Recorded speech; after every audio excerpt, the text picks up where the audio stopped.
Hello everyone, this is Judith with another video. We are talking about your twin flame journey, and today I want to talk a little bit around the topic of addictions, right?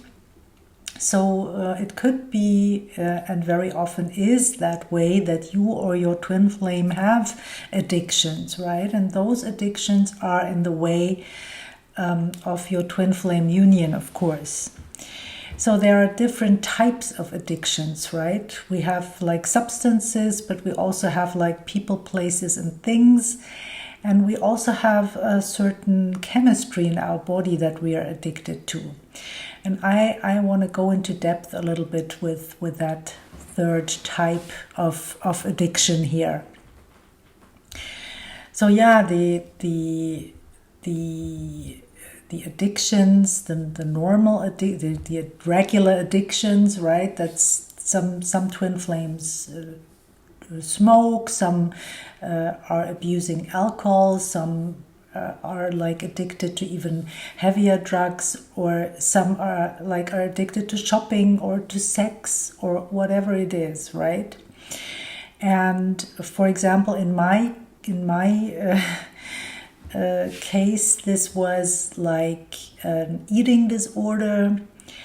I was like kind of addicted to food, and on top of that came like smoking, and and that was it basically. But that's already a lot, right? So this is the top of the iceberg, like of those addictions, so everybody can see, not maybe not everything, but certainly for sure when I was smoking, everybody could see that.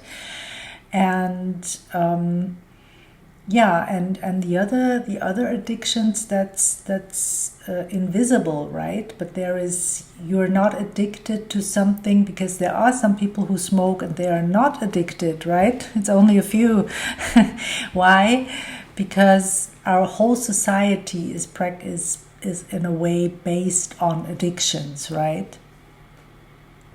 So we're kind of trained that we have to abandon ourselves, and then of course we have to cope in a way.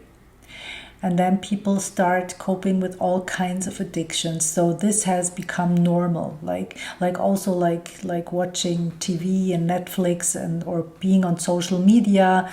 All those things are also addictions. And in a way, what we do in this phase when we are learning about twin flames and we are like on the internet constantly, that's also kind of an addictive mechanism. So I'm not judging this, not at all, because we all have to move through that. That's just part of what it is. And for everyone, this might look a little bit different. Some might have like addictions, like I said, like the classic addictions. Some are like only maybe on the internet and learning about twin flames, but this is also a kind of coping with the pain that the twin is not in your life, and coping with the breakup, right? Because in fact you don't know what else to do. You're not connected to your higher self, and you don't have any tools. Yeah, so I don't know about you, I'm just speaking generally. So yeah, and when it comes to people, places, and things, then it's the underlying mechanisms of, for example, narcissistic abuse. And this is, of course, this is a scale, right? But our society is operating very much on this scale of codependency and narcissism. And so you could look for yourself on what side of the spectrum you are, probably codependent, right? And that's also kind of addiction. And when we boil that down, then we come to the level of the cells, where our cells have learned, and in fact it's not only the cells, it's filtering into the body, but it's our whole energy body. In fact, we have learned a certain to to be in a certain energy, and this energy also has like an impact on the chemistry of our body, whether we are like mostly happy, mostly depressed, whatever, right? And with this specific chemistry come certain illnesses, maybe. I'm not going into that because I don't know how this is connected in depth, but really we are, that's our comfort zone, right? You've heard people talking about the comfort zone, and as I understand it, this chemistry is our comfort zone. So when I speak about comfort zone, I'm not speaking about you being on the sofa comfortable and reading a book, or I don't know what, sleeping. But it's staying in this chemistry, in this mostly uncomfortable chemistry. So it's not like on the sofa or on the couch. It's more. It can be quite uncomfortable, but still we tend to stay there because it's so familiar. Yeah. So to leave our comfort zone very often means to go to a place that feels good. And in the beginning, we don't trust that so much because in a weird way, we feel that with our feeling bad, with our maybe worrying, being not feeling good in a way, always having some tension going on, we feel in a way that we are like protecting ourselves. It's like a shield that we have around us. It really is an energetic shield. And maybe it's protecting us on some level. For sure, it was protecting us on some level, but in most cases, we don't need that anymore now. And that's what we have to acknowledge, right? And then, of course, clear the underlying issues so that the energies can balance, that we can like go back to a place that is healthy, energetic place that is healthy. And that's something where I can help you, right? Where I can like look into where you are and what is in not in balance and what we need to clear. If you're interested in working with me, please click on the link in the description box. I have my offers there for you. And if you don't know me, you can also choose to click on the link for the free webinar that I've created. So you learn a little bit more about how I work and what I recommend and how I see things. Or you follow the videos here, that's also fine. Yeah, and this to leave this comfort zone and to trust this good feeling, this high-flying feeling, this high vibrational feeling of joy and love and peace and everything. That's basically what we have experienced in the love bubble phase with our twin flame in the beginning. So that's where we need to go back to, right? That's what we need to trust. We need to trust that this is who we truly are. And this is who we truly are with or without the twin, right? It doesn't depend on the twin, but it brings about the twin. Yeah. And so we're not going for this other person because we're not dependent on the other person to give us this good feeling. We ourselves, we now create that feeling. We now clear what's in the way of that feeling, and we trust in that feeling, that this is that this is like what we need to feel in order to create the life of our dreams. And this is a journey to take, right? And you have committed to that journey. That's fantastic, because really it's something to accomplish.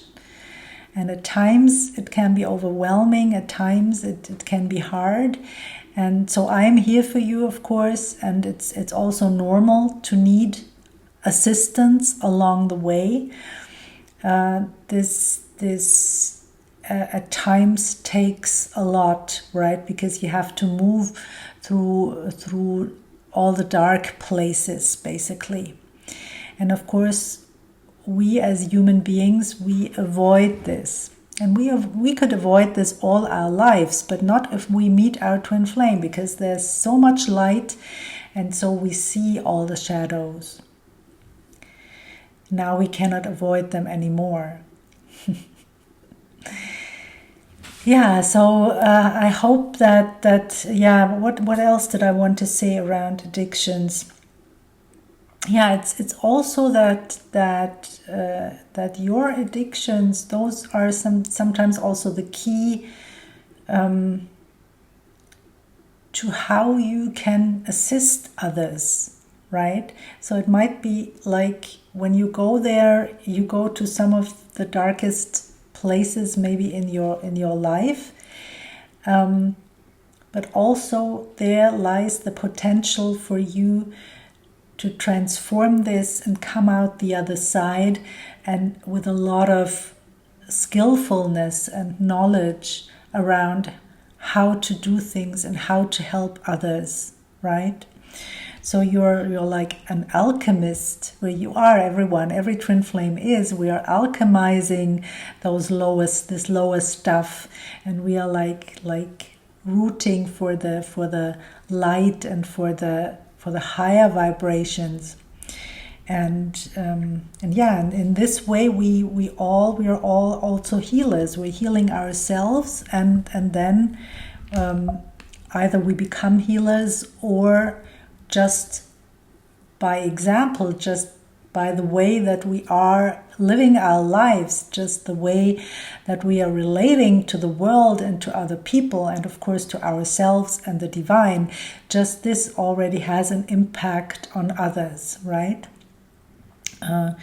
So how this looks might be different for each one of you, but in fact our greatest gifts are also connected to our shadow.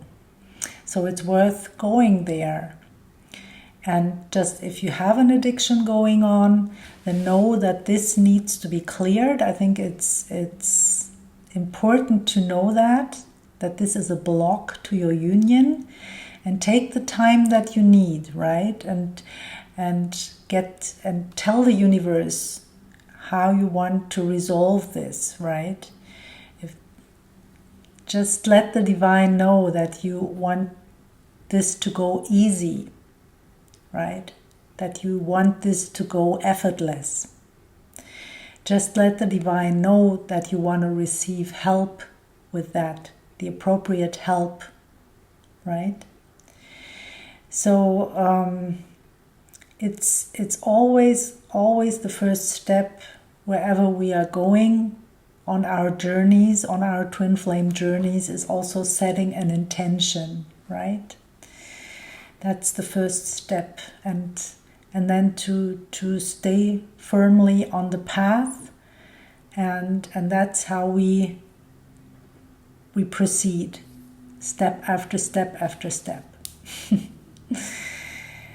Yeah, it can be a long journey, right? Those things are not resolved in the blink of an eye, although we wish for it.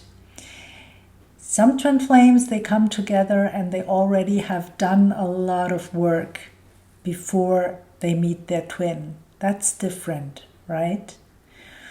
But when you kind of stumble into the connection and first experience the inconvenience of all this going back and forth between you and your twin flame, and the confusion, then it can take a while to sort things out and to find your tools and methods to clear. And every twin is finding those, right? Also your divine counterpart. Your divine counterpart is also on a divine journey. That's for both of you, right? You're making the same decisions at the core. And so you can trust that your twin flame is always by your side, no matter what path you go down. It'll all lead to this love, because anyway, we are love, right? And the latest is when we die, right? When we die, then we be in this love. That's something that I know. I know this very deeply, that we are like in this, exactly in this twin flamey love when we die, in this unconditional love. That's what we feel, right? And we are like drawn towards, magnetized towards our twin immediately at the soul level. We go, where do we go? We go to our twin. And we are on a, not only on a journey for this lifetime, but in fact we are on an eternal journey. And so everything that we accomplish in this lifetime is something that we can build on next lifetime, right? And of course it's not only for us, it's something that we do collectively, right? We are just creating and going to new places with our consciousness. And that's what every being on this planet is doing, whether it's a plant or an animal or a human being. We're all expanding, and we're all going to new places, right? And there will always be new places to explore. So there is not a real end to this journey. But of course, there is something that feels like healed. Yeah. Healed, empowered, loved and loving, joyful, peaceful. That's how we want to feel, because then that's what we create. And that's the world that we want to live in, all of us. That's the way you do it. Okay, so I wish you a really peaceful, joyful, and loving day, and I see you in the next video, everyone. Bye for now. Bye.